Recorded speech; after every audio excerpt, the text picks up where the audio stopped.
व्यवस्थापन समिति जुन राख्छ सरकारी स्कुलको, म हेर्छु त्योमा ठुलो भ्रष्टाचार हुँदैछ। कुनै ठाउँमा राम्रो भइरहेको छ तर बढीभन्दा बढी भ्रष्टाचारको यो बाटो खुलाएको छ। व्यवस्थापन समिति बनाए, विद्यालयमा शिक्षा पुरै भरिएको छ। कुनै स्कुलमा के छ भने अब शिक्षकको कमी छ, त्यस कारणले विद्यार्थीहरू पुरै लथालिन्छ। कोहीमा सेवा सुविधा पाएको छ भने कुनैमा अब सेवा सुविधा पनि पाउँदैन। त्यसैले अलि स्थानीय सरकारको पनि हेरे लापरवाही हेरे, गार्जनको पनि हेरे।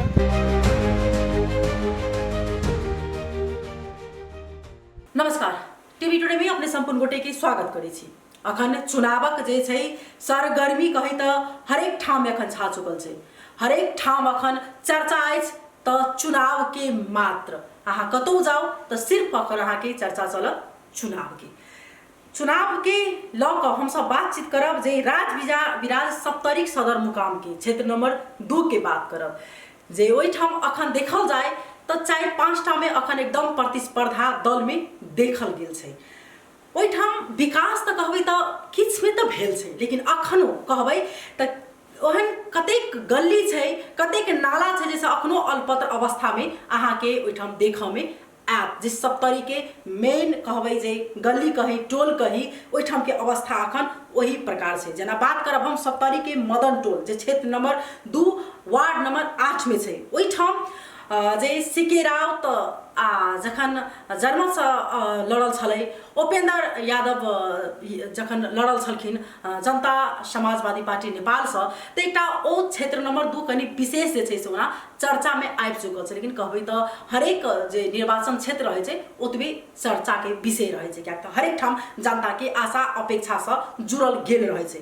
ओइ ठाम एकदम जे कहबै तो सड़क में स्वास्थ्य में किछ विकास भेल छै, लेकिन अखनो कहबै अगर विकास के नाम पर तो बहुत एहन जे ओइठाम समस्या देखल गेल छै। शिक्षा में कही ओइठाम तो ओतबे समस्या देखल गेल छै, स्वास्थ्य में कही तो ओतबे ओइ क्षेत्र में समस्या देखल गेल छै। रास्ता सब जे छै से अखनो आधा अधूरा अवस्था में जे छै से देखल गेल छै। तो हम सब क्षेत्र सप्तरी क्षेत्र नंबर 2 के जनता की कहि रहल छथिन, हुनकर आवाज अपने सबके जहिना के तहिना जे छै से हम सब राखे के प्रयास करब। ओइठाम अखन देखल जाए तो विशेष क जे टकराव अखन जे विशेष कहबै जे दूटा के बीच में विशेष प्रतिस्पर्धा ओना देखल गेल छै। ओना कहबै तो जे पुराना दल छै नेपाली कांग्रेस हुनका नेकपा एमाले, लेकिन विशेष अखन ओइठाम जे एकटा रासपा और जे जनता समाजवादी पार्टी नेपाल छै ओइ में कनी विशेष प्रतिस्पर्धा देखल गेल छै। तो अपने सबके ओइठाम के हम सब अखन के अवस्था और की कहि रहल छथिन उनके जनता से अपने सबके जहिना के तहिना समझ अपने सबके राखब।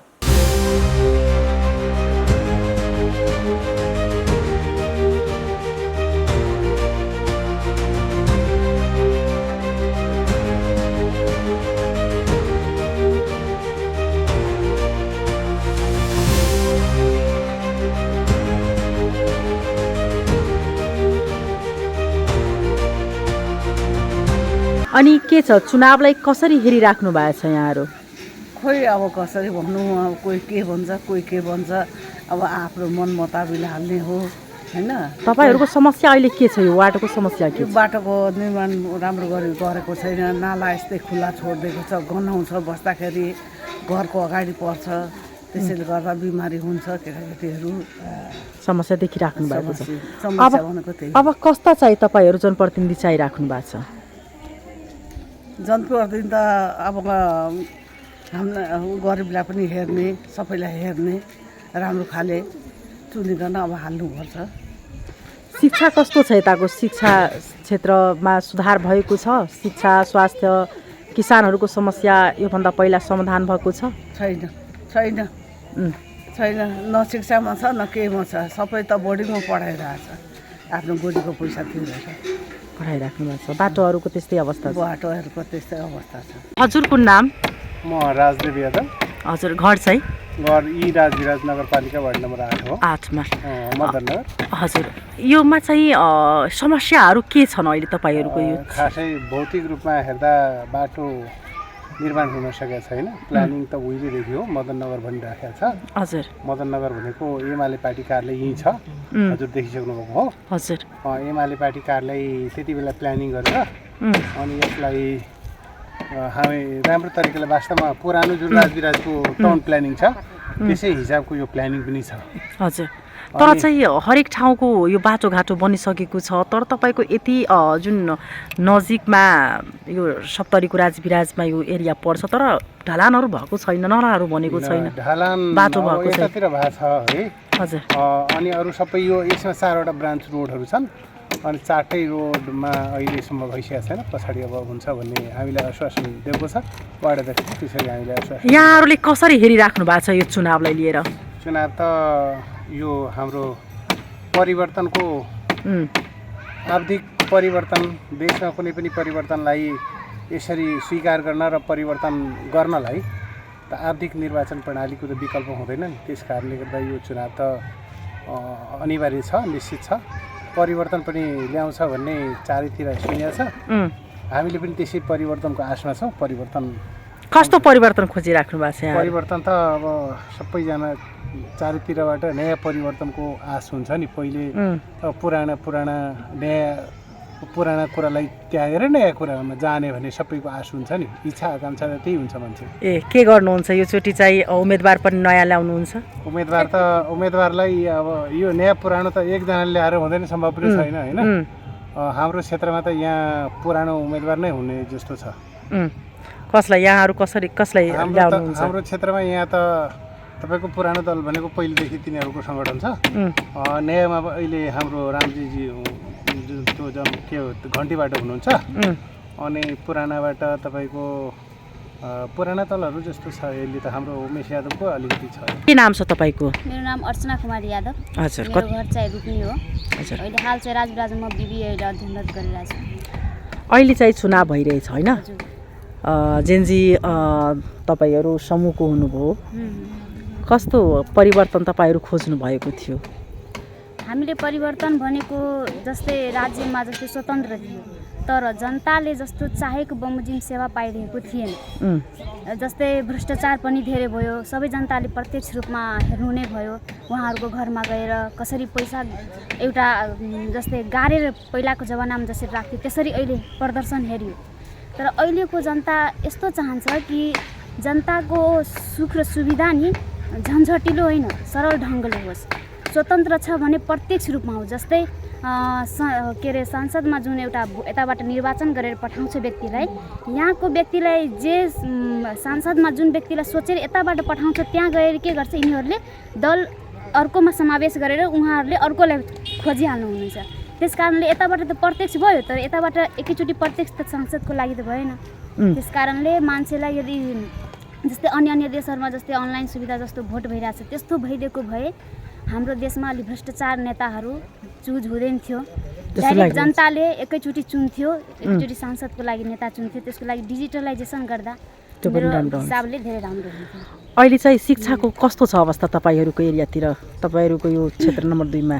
क्षेत्र नम्बर 2 भन्दा पनि हाम्रो यो प्रदेश नम्बरको शिक्षा म भन्छु मेरो हिसाबले धेरैभन्दा धेरै खतम छ। किन छ भने हाम्रो यो प्रदेशमा के छ भने इक्जामको समयमा तपाईँलाई बढी नियन्त्रण, बढी चाहिँ खोजनिज गर्ने, कति के भयो पढाइ। यहाँको स्थानीय सरकारहरू पनि इक्जामको समयमा मार्कसिट हेर्न जाने, तर त्योभन्दा पहिला शिक्षक त्यहाँ पूर्ण रूपमा विद्यालयमा पुरा छ कि छैन, प्लस विद्यार्थीको पढाइ कस्तो भइरहेको छ। सुरुमा तपाईँलाई निरीक्षण नगरेर जब अन्तिम सबथोक भइसकेको हुन्छ त्यसपछि आफ्नो एउटा हुन्छ नि आफ्नो काम हेराउनको लागि मात्र स्थानीय सरकार पनि हेर्न जान्छ। त्यस कारणले म भन्छु कि विद्यालय के छ भने विद्यालयमा शिक्षक पुरै भरिएको छ, कुनै स्कुलमा के छ भने अब शिक्षकको कमी छ।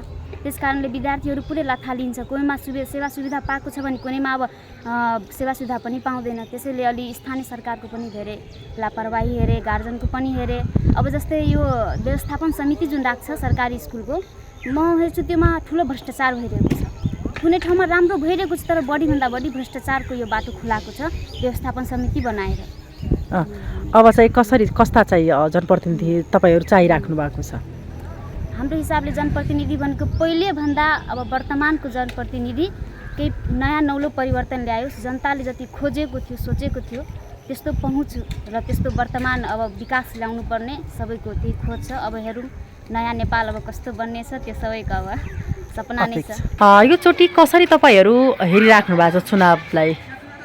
अब अहिलेको परिस्थिति अनुसार भनौँ न करिब अधिकांश मान्छेहरूले घन्टी नै भन्ने कुरा चाहिँ गरिरहेछ।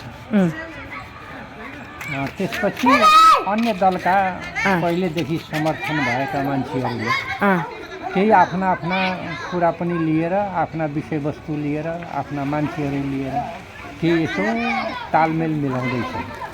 त्यसैले अब कुन के हो भन्ने कुरा चाहिँ हामीले अब प्रष्ट रूपमा अहिले बुझेका छैन। अब 2-4 दिन अझै समय लाग्छ। समस्या के छ यहाँहरूको यता अहिले? मुख्य समस्याहरू के छ यहाँ? समस्या भन्ने कुरा के छ यहाँ? के छ सबभन्दा ठुलो कुरा त गरिबी हो। त्यसपछि जागिर खाने मान्छेहरूको आफ्नो मेलोमेसो अहिलेसम्म सोझिएको छैन। मान्छेहरू विदेशमा छन्, आर्थिक कारोबार नगन्य छ, विकास काम त्यति भइराखेको छैन। अब यहाँ साँच्चै भनौँ भनेदेखि जनकपुर जस्तै यहाँका पनि मेलोमेसो छ। त्यसैले कुन ठिक होला भन्ने कुरो चाहिँ अहिले भन्न बहुत गाह्रो छ। हजुर, यो अरू चाहिँ चुनावमा र यो चुनावमा के फरक राख्नु भएको छ? फरक भन्नाले अहिले नयाँ किसिमले प्रचार प्रसारको सम्बन्धमा केही यसो वरतिर परतिर मान्छेहरूलाई बुझ्दा सम्झिँदा घन्टीको चाहिँ अलिकति बढी प्रचार प्रसार छ। यहाँहरू पनि योचोटि परिवर्तन चाहनु भएको छ? अब परिवर्तन भन्ने कुरा चाहिँ अहिले भन्न चाहिँ सकिनँ। अब 2-4 दिन पछि अलि विचार गर्नु पर्ला। यो कति नम्बर क्षेत्र हो यो र कति नम्बर वार्ड छ? यो 8 नम्बर वार्ड हो, 2 नम्बर क्षेत्र पर्यो सप्तरीको। हजुर, अहिले चुनावी माहौल के छ? कस्तो छ? कस्तो चलिरहेको छ यहाँहरू? कस्तो? हजुर, अहिले अब सुन्छु घन्टी अब यसमा विशेष भनौँ न घन्टीको माहौल छ। अब यसमा त अब पैसा खाएर मान्छे के गर्छ अब हेर्नु पर्नु। तपाईँ यता भनौँ मुख्य समस्या तपाईँहरूको के छ अहिले? समस्या यही हो हजुर, यो सडकको यही हो। अरू चाहिँ यहाँको व्यवस्था यस्तै हो। अब के भन्नु, नेता कुनै हेरचाह गर्दैन, के भन्नु। आशा मात्रै दिएर जानु भएको छ। बस योभन्दा पहिला सांसदहरू छैन, अरू आफ्नो वार्डमा गरेको छ यता। सुनौ जे जनता वास्तव में कभी तो परिवर्तन देख चाह रहल छै। ई परिवर्तन के जे छै से ई चुनाव भ रहल छै। जे चुनाव होबे के चाहिए 2084 में, लेकिन वो चुनाव अखन भ रहल छै 2082 में। लेकिन ऐसा एकदम कहबै त जनता में एकटा उत्साह सेहो छै, उत्साह छै, लेकिन कतौ नहीं जाकर कहबै त जनता निराश बहुत ज्यादा छै। एकदम जे मेच्योर छथिन, जे बहुत जे बुझावाला छथिन जनता, वो देख रहल छथिन जे ई देश आखिर कहाँ जा रहल छै। ई परिवर्तन के नारा तो छै, परिवर्तन के तो चुनाव भ रहल छै, लेकिन आखिर फेर से उनका सबके ये डर लागि रहल छन कि अही प्रकार जे छै से पहिनहु के चुनाव में या एजेंडा या बात या विचार लक जनता समक्ष पुगे छ, लेकिन जनता सब ओइ चीज के अखन जे छै से बहुत नजदीक से देख के प्रयास कर रहल छथिन। देखनु जे एठम एतेक चर्चित नेता सब छथिन, मान्य सांसद सब भेल छथिन, प्रदेश से लक संघ तक के सांसद छथिन, लेकिन ओइठम के अवस्था अखनो बहुत ज्यादा छै से दुखदपूर्ण अवस्था छै।